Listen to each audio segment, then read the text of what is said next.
Welcome to KMET 1490 AM ABC News Radio and the Southern California Business Report with Yvette Walker, a show dedicated to highlighting successful Southern California businesses and the people behind them.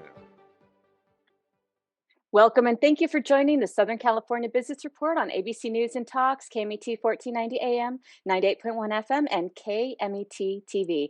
I'm Yvette Walker, live blasting our signal from the center of Southern California, serving a population of over 25 million. Get us crystal clear and on demand by downloading the free live streaming app on Google Play or the Apple App Store. As always, a big shout out to the team, Mitch, Bill, and Sean. I love you. And to our special advisory committee, Bill Morris, UCI School of Business, Jose and Camila Rubio.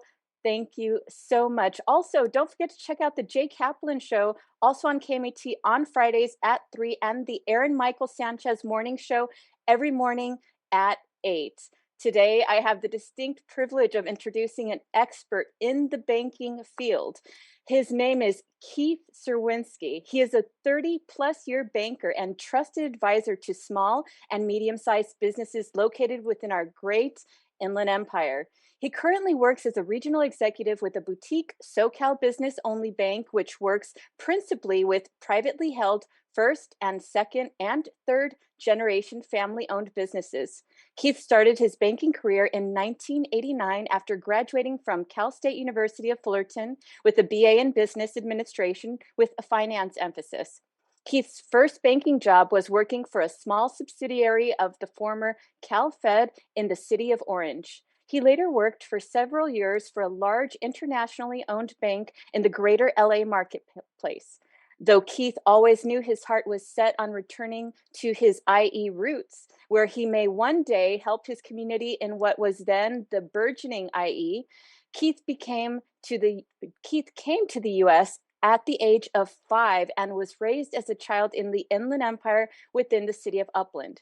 Growing up in the IE, Keith watched farming lands and vineyards give way to new residential communities and large commercial product. Despite the growth, he would also notice back then that the IE was not as well regarded as were the other geographic regions of Southern California. So Keith made it his mission to help the region thrive as he later joined a smaller community-based bank that gave him the opportunity to open its very first Inland Empire location. That's where Keith remains almost 20 years later, helping Inland Empire businesses today navigate the economic waters of the post-COVID era and surging inflation. He also serves as a board advisory member for the Riverside chapter of the Salvation Army, a nonprofit that has a personal connection for Keith as he was born in a Salvation Army care facility in Scotland. Keith currently resides in Chino Hills with his family. Thank you so much for joining us today, Keith. Hi, Yvette. Thank you so much for having me. It's a pleasure. Beautiful. So you have quite the interesting background. Born in Scotland at a Salvation Army facility. Let's start there because, one of the first things I ask all of our guests is, please take us back and, give us a rundown of what led you into the field that you are today. But, please paint that story because I really think that's one to be told. Well, as I said, I came here when I was 5. Originally came here from Scotland. We moved to Altaloma. We shortly thereafter we moved to Upland, and we've pretty much we're there ever since. Went all through high school there. Decided to go off to college and wanted to get away from home, so I went off to Cal. Really went far. I went to Cal State Fullerton, and I had studied finance and economics. I wasn't quite sure that I was going to get into banking. As a matter of fact, my career started, I did an internship with Merrill Lynch, which was Merrill Lynch by itself prior to Bank of America owning it.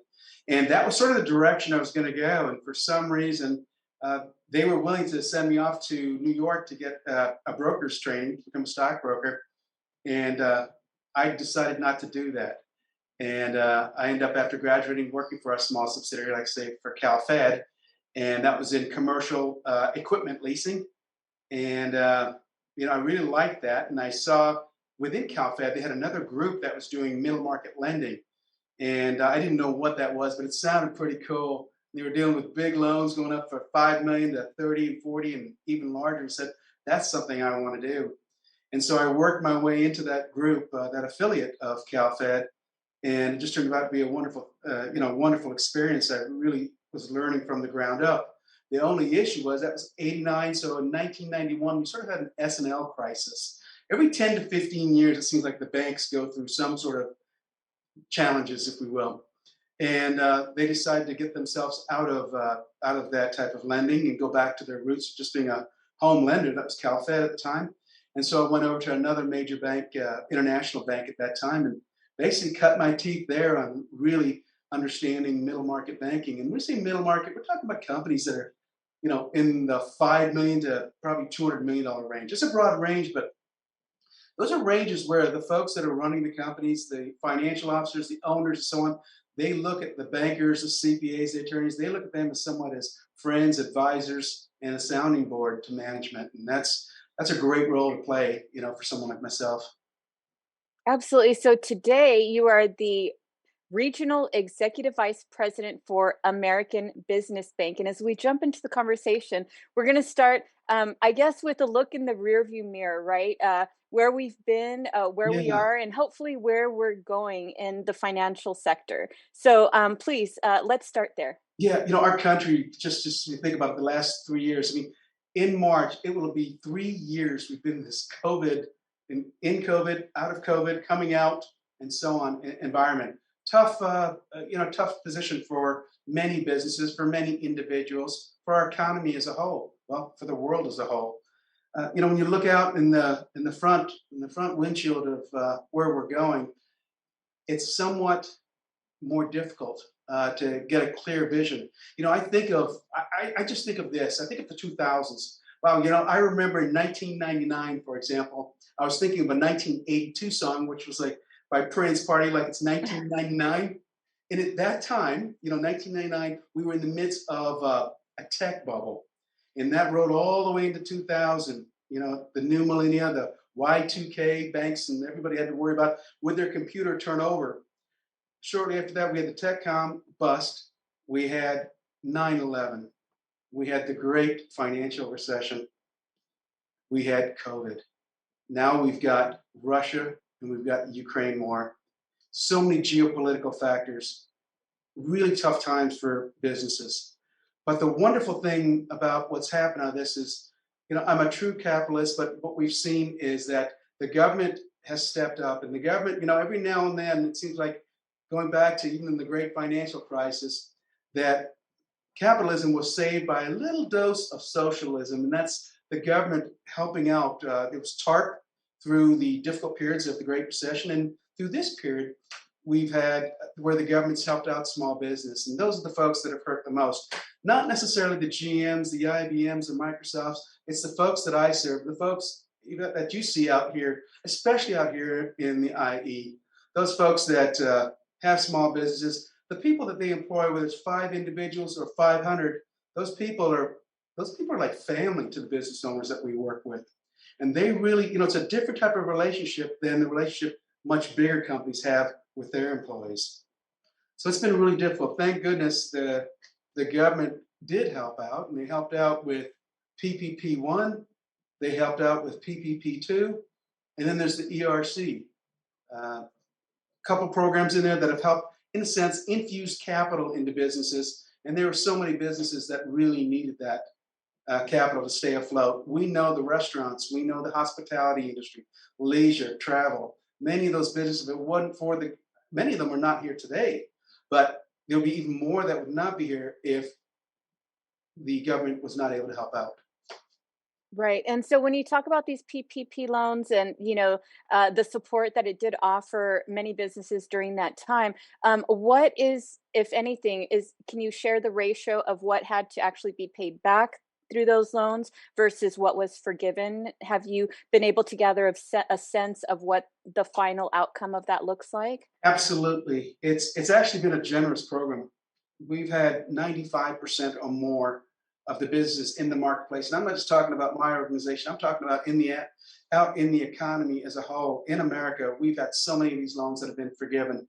Sometimes the second PPP program, PPP2, There may have been a little bit that may have been paid back, but the majority of business owners, those loans have been forgiven, and that is capital in the businesses. That is, it's free capital, and it helped companies stay afloat. It gave them a level of working capital, and gave businesses where they, in a sense, were keeping folks on the payroll, but the business was almost shuttered, that they were able to pay the people. And then as the economy opened up, and as you know, we had fits and starts with the economy opening, economy closing, wear masks, don't wear masks. A lot of things were going on. And that's not just here in Southern California.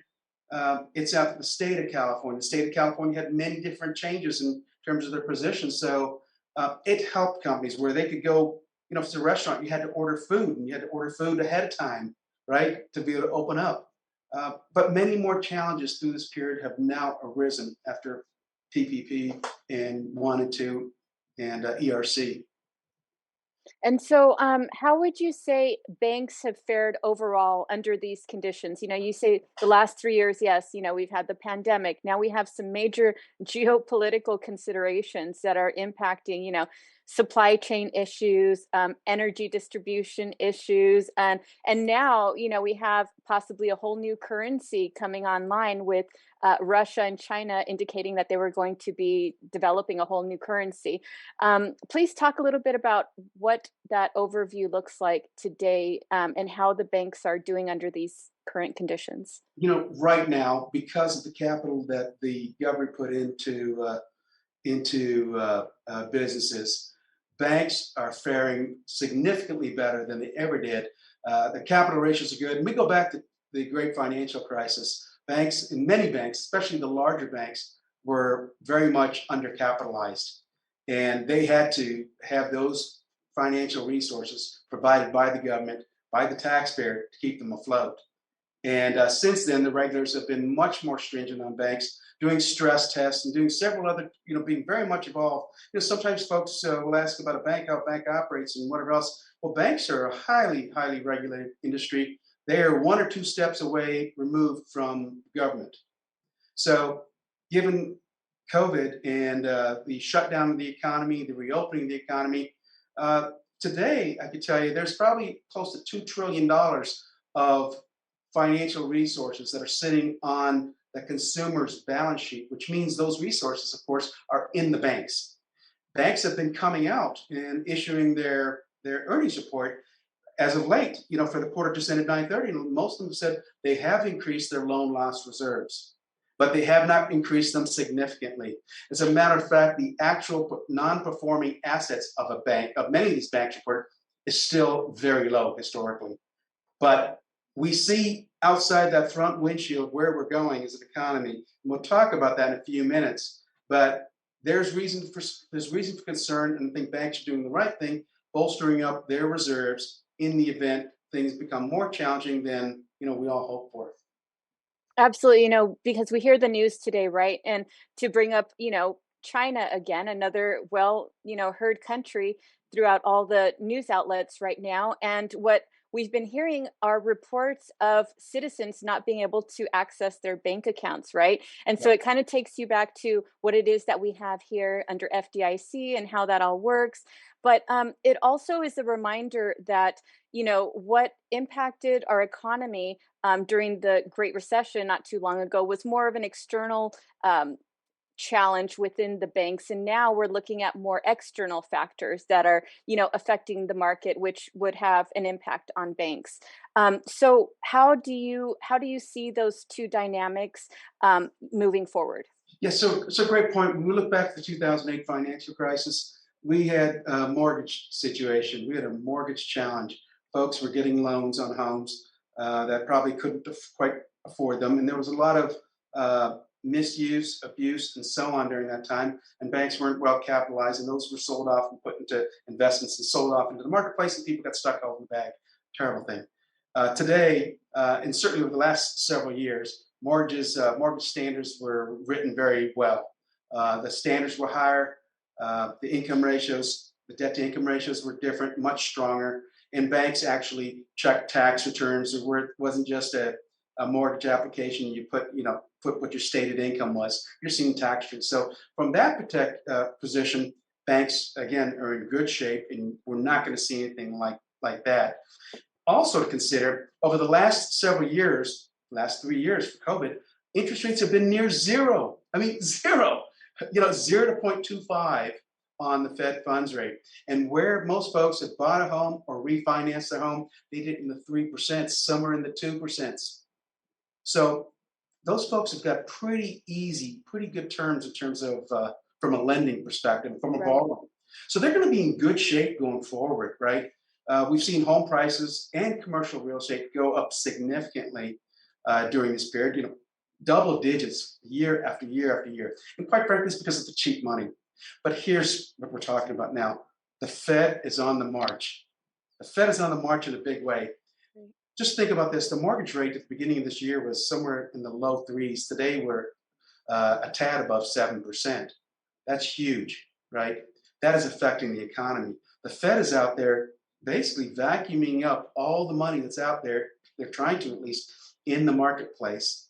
Because there's so much liquidity out there.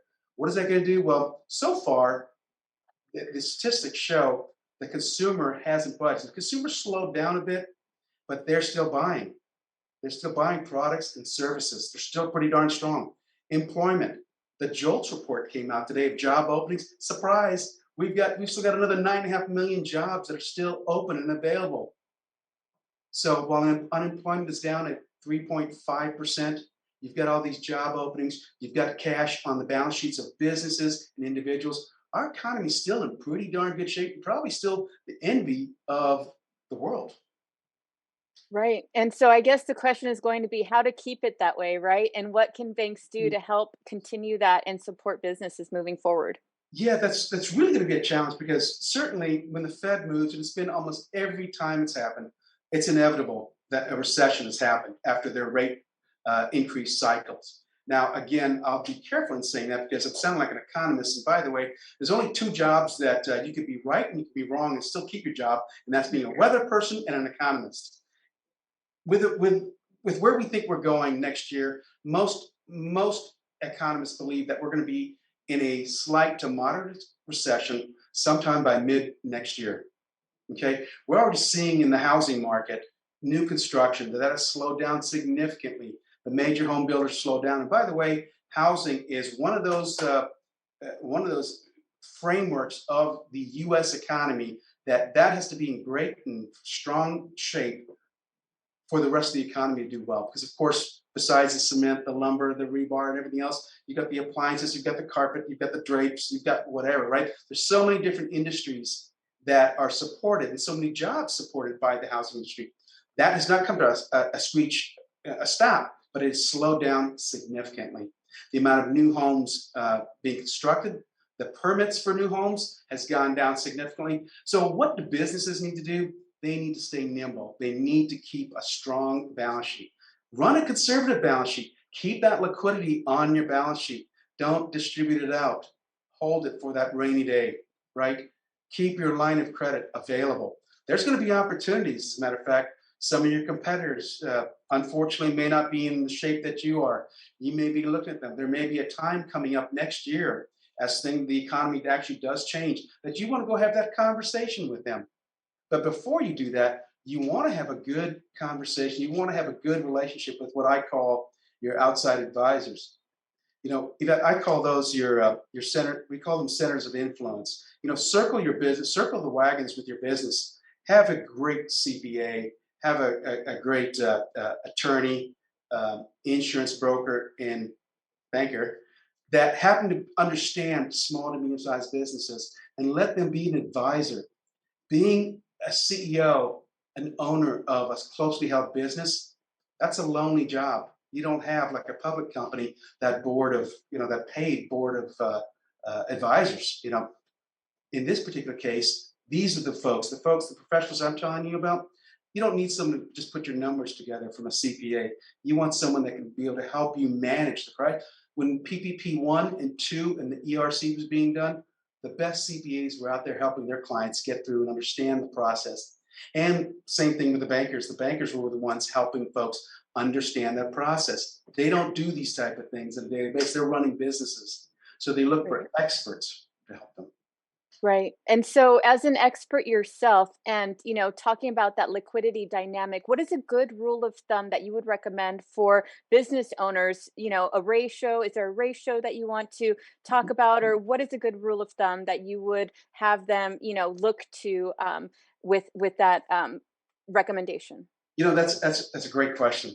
And I'm the type of banker, and I come from organizations for the last 20 some years, where you put a line of credit available to a company, and in many of the banks out there in the marketplace, if they've got a line of credit and you don't use it, they want to pull it back. Say, well, you're not using it. Why?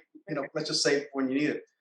I'm in the type of banker that I prefer they keep that line of credit available to them at all times. Don't use it. Keep it there in your back pocket.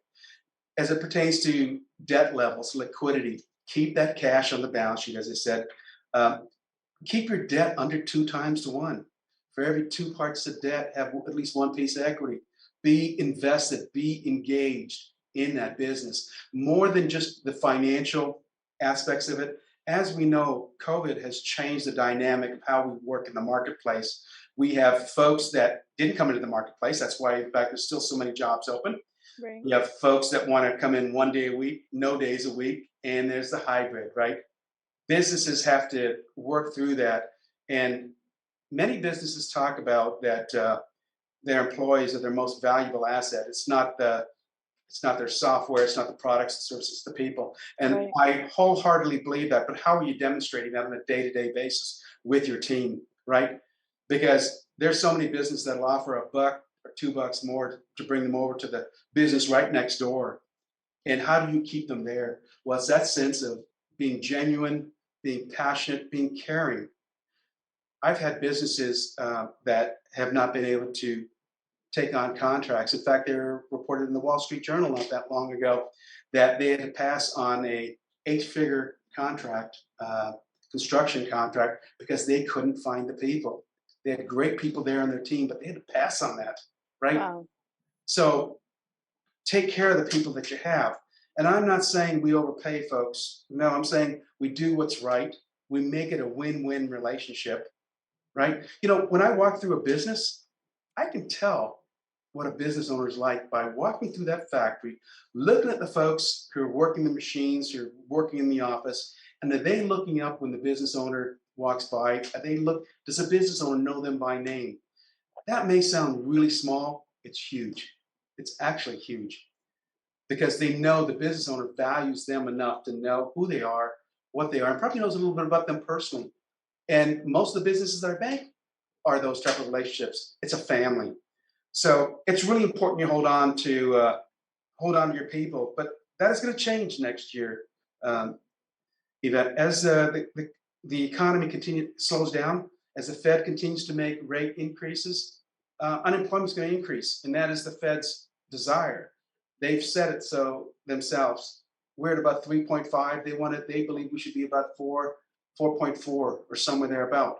That means thousands of jobs, thousands of folks are already going to be displaced. We can already see it right now in the mortgage business. We can also see it starting to happen in several of the Wall Street firms.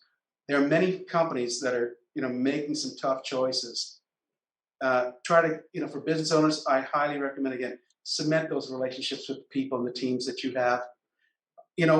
Some of us are old school, and we're used to seeing people every day in the office. And I'm one of those people. I like the camaraderie. The culture is so important of a business. Sometimes I feel like it gets lost a little bit if they're working from home. They're not in as often, but there's a way to do it. And, we've got a different generation that sees things differently. Let's adapt, let's evolve, and let's work it where we're happy, right? Where people enjoy the place that they work. They look forward to coming into the business, seeing the team. I was in downtown Los Angeles today. It was wonderful to see so many people there in the office and just put names and faces together and all that other good stuff.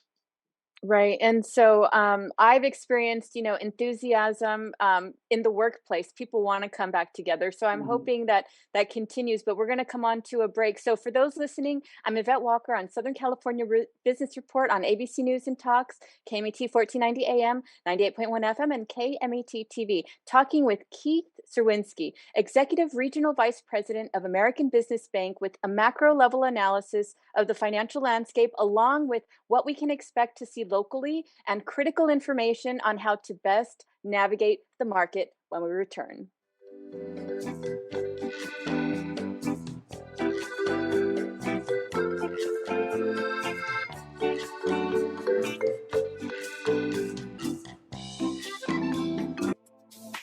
Ontario International Airport is onto a better way to fly with over 65 daily nonstop flights to more than 20 major destinations and the easiest airport experience in Southern California. Visit flyonto.com/Ontario to learn more about Ontario International Airport today. Cal State San Bernardino is home to the only School of Entrepreneurship in California. With globally ranked degree programs, you can start your journey today to become a successful entrepreneur.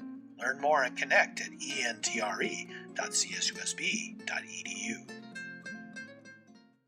City of Hope is driven to making a difference in the lives of people with cancer and diabetes. We accomplish this by conducting innovative research and providing outstanding care.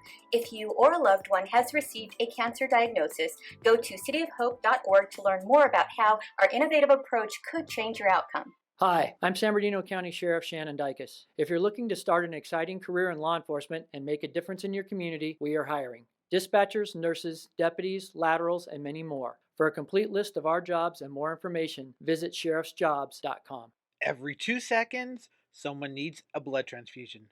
Be on the giving side. Livestream Blood Bank supports patients in 80 Southern California hospitals.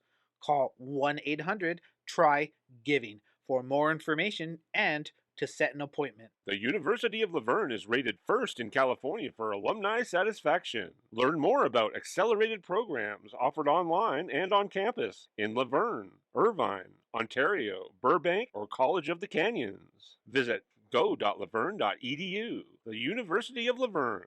go.laverne.edu.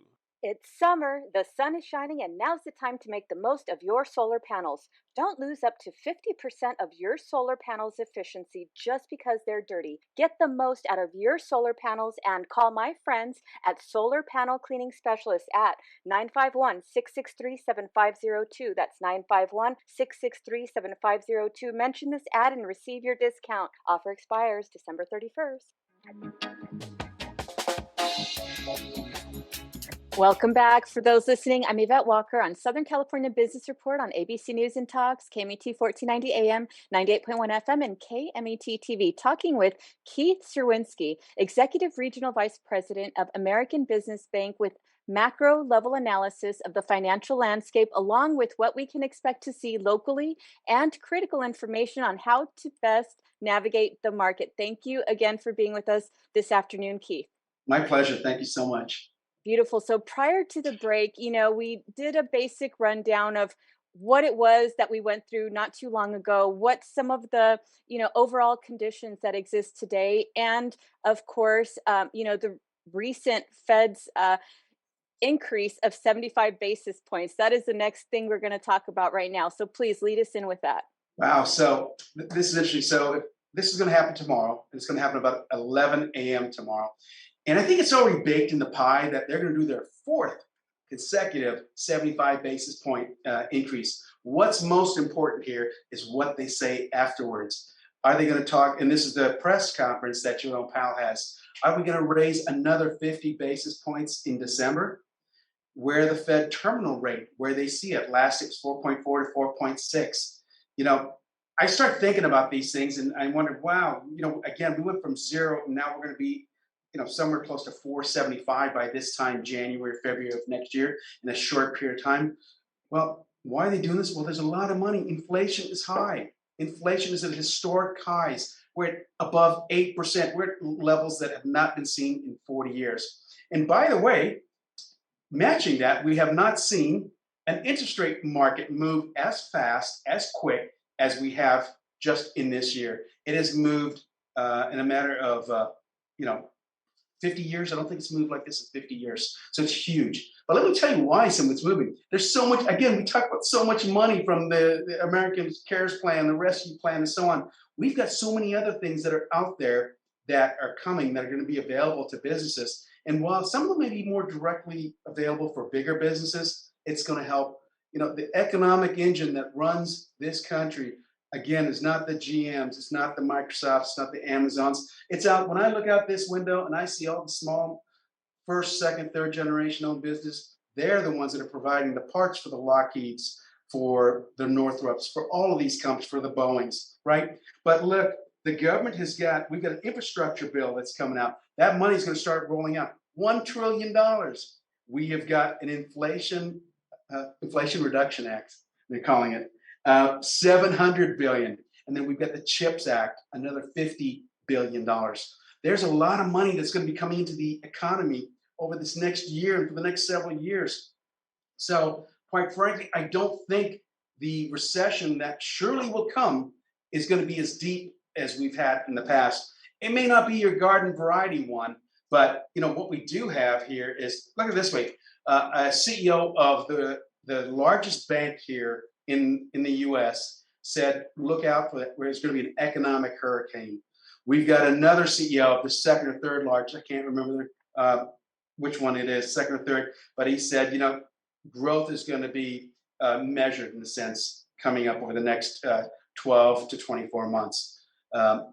That's probably the more likely scenario, what we're going to see, right? So again, I'm trying to think about what businesses need, what businesses also should keep in mind as we go into a more difficult economic environment. We call it this, or I call it this, have that Armageddon plan in your top right drawer. What does that mean? If your revenues drop by 5%, 10%, 25%, how will you operate your business from a cash flow perspective? There's some difficult choices at times that have to be made by CEOs, business owners of businesses, and sometimes that is having to displace some people, from their business that have been with them for many years. That's unfortunate, but sometimes they have to make those. Again, it's having the help of some bankers, attorneys, CPAs, insurance brokers that are friends of the business that help a business owner navigate those things. When I think about next year and the year beyond, and I try to think about what's going to keep me up at night. We just heard what these CEOs of the largest banks in America said. To me, it is not about a recession. No, we'll get over it. America always gets through every economic peril, every war, everything we've gone through, right? We do. But more than just going into recession, I fear what I call a black swan event. A black swan event would be akin to what we thought may have been happening with the UK. If we saw it just a couple of weeks ago, when the former prime minister rolled out a tax plan. I think she was only in office for 45 days. And it was a tax cut plan, and the British pound just sank. The Bank of England had to come in and save it and rescue it. We heard stories about Credit Suisse, a huge international bank, had to raise capital. That caused concerns. I'm just wondering, going back to a long time ago, many folks may remember the county of Orange County went into bankruptcy because the treasurer was on the wrong side of the economic trade, was holding bonds, and the bond market went the opposite way. And at some point, they've got to report it, and they reported huge losses. I'm hoping that's not the case here. Those type of things are a geopolitical event. We see what Russia's doing. We see what there's Russia, there's China, there's Iran, and there's North Korea. Any of those are just wild cards. Now we can't run around with our head cut off worrying about something like that happening, but we should have a plan if something like that happens. What do we do to preserve the capital, preserve the business, and keep the business going forward? And so what is a standard plan? What is an Armageddon, in the top drawer plan that you would say this is, a framework that should be taken into consideration should these wild card events actually come to fruition? Well, for a business, you've got to know their costs. They've got to know their costs on what it costs to make a product or provide a service. They've also got to figure out where are they getting. We just learned through COVID that, many of our products are coming from China. Supply chain issues, right? We may want to start thinking about, and you got to think about it now before that Armageddon comes your way. Let's diversify your supply source. I'd like to see American companies, move more out of China into other marketplaces that provide product and more reliable supply. But that's a process that will take time. It is up to a business owner, small to medium-sized businesses, to look at that supply chain and figure out where do they have another alternative. PPE, the equipment that was needed, the products that were needed, masks and so on during the COVID, most of it was coming from China. It's amazing that we didn't have it here. We can't be left like that. We can't be like our friends in Europe that have a situation where they're beholden to the Russian oil and they get cut off. We've got to have contingency plans, not only as a government, but individually as a company. We need to have those. So going from onshoring, nearshoring, it's a process. Supply chain, we talked earlier on about what they should do with their employees. Again, know your costs. Understand logistics. We've got a potential here. We thought we dodged a bullet about a month ago when the railroad firms were going to go on strike. The employees were going on strike, and it was averted. They got a nice raise, and that was averted. But there's another railroad strike potentially coming up in November, in the end of November. And those are some of the other railroad workers that work on tracks and other infrastructure. Could you imagine what would happen if the railroads go on strike here in this country? They move product left and right across this great country. Supply chain, folks, we've got to be really thinking about that. Absolutely, absolutely, without a doubt. And so, as a banker and integrated into the financial system, have you seen any programs or advocacy or policy that is helping to promote, those efforts to ensure that some of those supply chain issues don't resurface? Perhaps supporting, encouraging more local or regional manufacturing businesses. Distribution channels, transportation. What have you seen? Well, what we saw during the pandemic is many businesses, if you look what's happened out here in the Empire, warehouses have popped up one after another after another. And before, it used to be having just-in-time inventory. The manufacturers of products didn't want to have so much inventory sitting on the floor because inventory is money, Right. just about sitting in product. So they said, let's bring that product and put it out here in warehouses and bring it into, as a matter of fact, bring it into our manufacturing space. And that was, just in case. Well, just in case is getting to be pretty expensive, especially with prices moving all over. There are many cities and there are many universities here in the great IE that have programs, international business programs that have communities and symposiums that reach out to international sources and have some of the connections of folks in various countries that are looking to provide manufacturing capabilities, supplies, shipping, and so on. Folks should get connected. Another thing I think that folks should look at is get involved in something, family business councils. Those, I think, could be very, very useful. It's a group of your peers. I would rather ask questions amongst my peers about how do you do this and how do you do that than try to just figure it out all by myself. Let's not be shy and to be afraid. We all sort of face the same thing. And quite frankly, all of us as Americans want all our companies to survive and be successful. So it's great. Family Business Council. I know there's many. Cal State Fullerton has a program, had a very successful program. Cal Baptist University has got a program that's starting as well right now. There's also programs such as Vistage. Those are great for CEOs of businesses, for key executives. These are forums and that folks can go to and they can listen and sit amongst their peers. And guess what? I'm at a bank that we have probably about 200, 210 employees. We're a family business ourselves. We're a small business. We've got some of the same issues. So as a banker, when I go out there and talk with folks, I talk with them the same. I understand what they're talking about.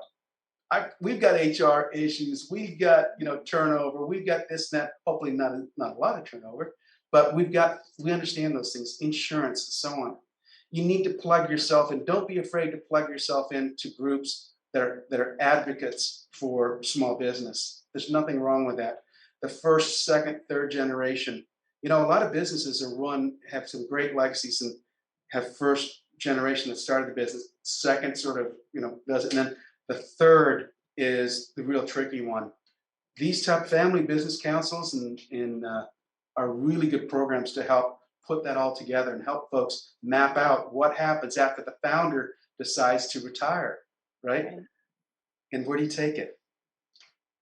Right. So you have to have that that plan for a continuum of, the business or what's going to happen, after that executive leaves. So you've been doing this for over 30 years. Can you please share what, the most commonly asked questions are of you, and, talk about how those questions or challenges have evolved to today's environment, and where you see, the difference in those two scenarios? Yeah, interesting. So I was going to say access to capital is very important. And um, many businesses look for that and they want to find a way. Today, well, I think about when I got into banking, there was some 13, 14,000 banks. Today, there's less than 5,000 banks. So how do new businesses get access to capital? Well, there's a lot of startup fintechs, a lot of type of organizations that provide capital to businesses. Most banks not all banks do the same thing. Some banks handle just businesses that have been in business for a long time, others help startups and so on. But that's the key, is getting that access to capital. And once they have capital, and once you've tasted a little success and your business is doing well, what's important is to build that balance sheet and keep that capital in the business. If you're making, I'm going to use hypothetical numbers, you're making $100,000 a year in profit. Take enough out for taxes, roll the rest into the business, because us as bankers, in providing that access to capital, we want to see the business owners and executives have just as much skin in the game as they want us to have. Commonly throughout my whole career, the saying would be, you know what, you bankers, you always want to pass out the umbrellas to us when it's a nice sunny day, meaning you want to give us the money when we don't need it. But as soon as it starts raining or it's pouring, you're pulling that umbrella away. Well, our motto and my motto is, no, I'm not going to pull that umbrella. Yes, I did give it to you during a very sunny day, but when it's raining, when it's pouring, I just want you to make some room under that umbrella for me to stand there with you, and we'll work through that business. Your banker being somebody who will be supportive of you during ups and downs, because certainly if a business has been around 40 years, 30 years, 20 years, they've probably done a lot of things that are successful. Had a few bumps in the road, but by and large, they've been successful. So 1 year of a difficult period doesn't mean the business is just gone. Maybe they need some more direction, they need support. So look at the banker. Businesses should look at their bankers as advocates for them. They're friends, and they're not people just to, they're not about set it and forget it. You want your bankers to be able to ask you questions. In 30 years, I've seen the old Clintwood cliche, the good, the bad, and the ugly. I've seen how businesses run, and I have a level of experience that, while not being specific about any company, I know what works, I know what doesn't work, and I know what's going to close the doors of your business. And when someone comes to me as a banker, I look at it, they're not coming necessarily to my bank, they're hiring me as an advisor to their business. So I hope I've answered that in the way you might be thinking. We get a lot of questions, but it's usually about, why can't you give me the loan? Oh, by the way, this bank of something wants to give me $10 million loan, but you're only giving me $8 million. And I'll say, guess what, Mr. Smith, you absolutely qualify for a $10 million loan, but you don't need that $10 million today. How about I give you that $8 million? I'll hold the $2 million in my back pocket. And when you need it, when it's a difficult time, you call on me. I will be there and give you that access to that additional capital and maybe more. But why give you everything just up front like that? I think folks want to deal with people that are transparent, that are honest, caring, and genuinely care about the success of a business. That's the type of relationships that they need to have with the professionals that are out here to navigate what's out in that front windshield. Absolutely. And so with that said, what would you say is the ideal American business bank client? And what recommendations would you give to, somebody looking to start a business or to, consider a new banking provider to have, access to the types of services that you're providing?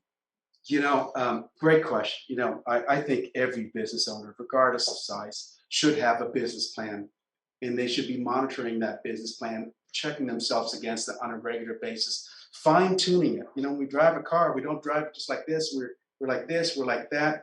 Fine tune it as we go along, as conditions and situations change.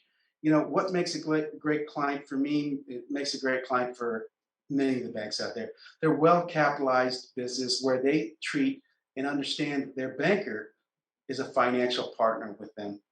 There's someone that is an advocate for their business, or someone that's going to tell them, at times I use the expression, and excuse me, I sometimes say, you've got to be able to say your baby's ugly sometimes, meaning that plan is not quite the plan that allow us to be able to tell you at the end of the day, you're the CEO, you're the business ops, you're the business owner, you're going to make that decision. You took the risk, by the way, after starting that business maybe 20 years ago in the garage with a credit card advance.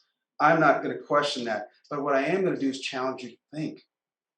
We want clients, and most banks want clients that see that. I don't want to sell a product or service. I'm a bank.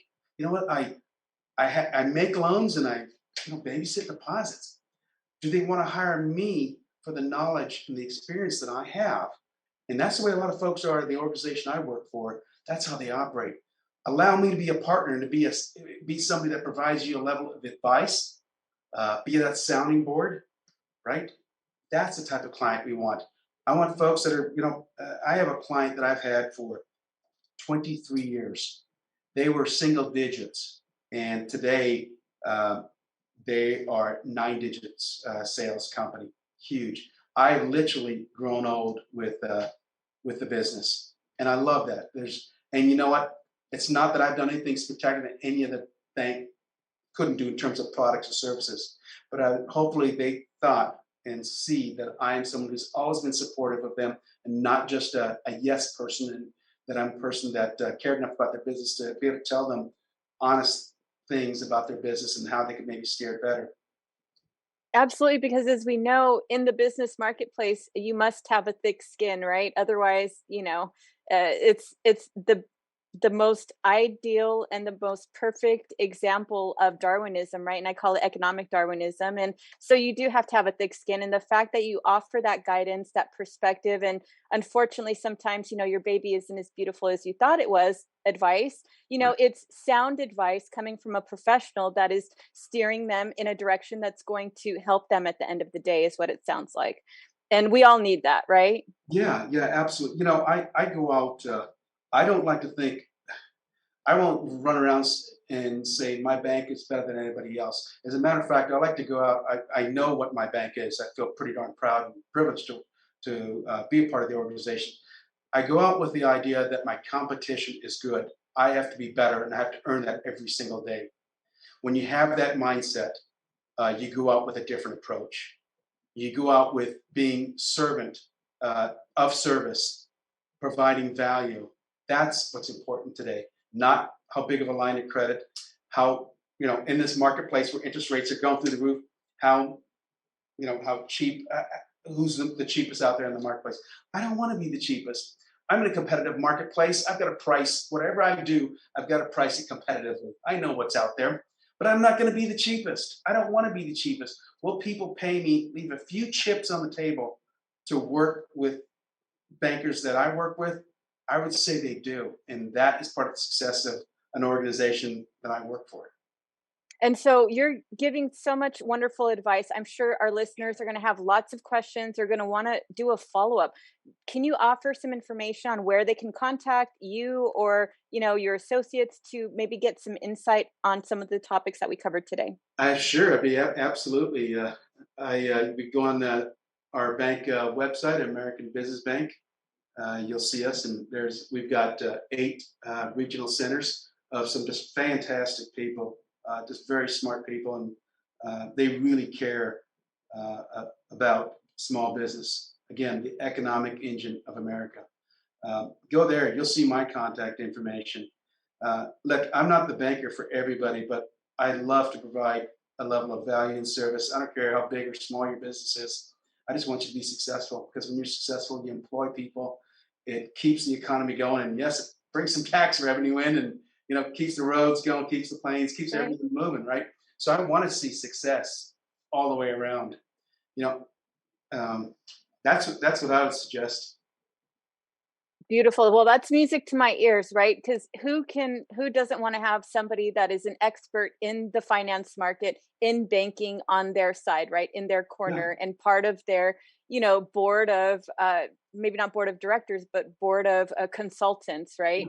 As their support system. So that is just a brilliant way to frame it. Thank you so much for joining us today. And thank you for sharing your message with our audience, Keith. Thank you so much for having me. It was a pleasure. All right, beautiful. All right, so for everybody listening today, don't forget to look for us on Facebook, YouTube, LinkedIn, and Instagram. Check us out on scbrtalk.com, and don't forget to download the free live streaming app on Google Play or the Apple App Store. Don't miss my interview with Jeff Burham and Mark Baird. Jeff Burham is chairman of National Community Renaissance. In 1991, using his own resources, Mr. Burham co-founded National Community Renaissance in response to the need for affordable housing in San Bernardino County. 5 years later, wanting to provide more than shelter to low-income families and seniors, he co-founded the Hope Through Housing Foundation to offer programs and services that transform the lives of residents. Today, National Core is one of the largest national nonprofit affordable housing developers in the country. Burham is a longtime affordable housing advocate. When early in his career, he was one of 22 real estate professionals to be appointed by Congress to serve on the Millennial Housing Commission, whose mission was to make recommendations for federal housing policy to legislators. During his 30 years in the development field, Burham established 3 successful real estate companies in addition to National Core and Hope Through Housing. The first is Diversified Pacific Communities, a builder of custom quality single-family homes throughout Southern California. The second is Diversified Pacific Opportunity Fund, founded in 2008 in response to the market downturn, and has raised more than $60 million in private capital to purchase and develop land and other real estate assets. And the third, Colonies Crossroads, a land investment group that has developed a 400-plus acre master planned community featuring more than 1,000 residential homes and more than 1 million square feet of commercial space, of which Burham is a managing partner. Burham is active in the community, serving on many nonprofit and for-profit boards, and has previously served on the Pomona Valley Habitat for Humanity Board and AIG Sun America's asset management company. Mark Baird, he is a Christian, a husband, a father, an Army veteran, and former sheriff's deputy involved in drug interdiction, and he's a pilot. He spent 30 years flying for a military contract airline all over the world into multiple conflict zones, including Serbia, Somalia, Rwanda, Central Africa Republic, Sudan, Afghanistan, and Iraq. He was a reserve sheriff's deputy involved in drug interdiction as well. He is currently a fire tanker pilot. He and his wife started the current Jefferson State split effort due to lack of representation and dilution of vote, which is ongoing today. They have been fighting the resource water wars and with agencies of California and the government for over 30 years. They have sued California in federal court for both lack of representation and in a separate case to enjoin California from the outright ban on Second Amendment guarantees. He believes we need a reboot with two or three smaller states consisting of smaller districts accountable to the people, and we'll see what happens. He believes it's time for number 51. But next week, we will have Dr. Paul Anthony Courtney, who currently serves as the elected mayor of the city of Barstow. He is the president and chief executive officer of PACE Services Corporations and is the founder of the EC Barstow Entrepreneurial Resource Center and Campus. Dr. Courtney is an accomplished leader with a solid background in human connections, organizational dynamics, business development, and decisive leadership. Dr. Courtney received his Bachelor of Science degree in Psychology, Adolescent and Adult Development from Cambridge College in Cambridge, Massachusetts. His Master of Business Management, Human Leadership, and Organizational Dynamics from Cambridge College as well. So we will see you next week. Do not miss it.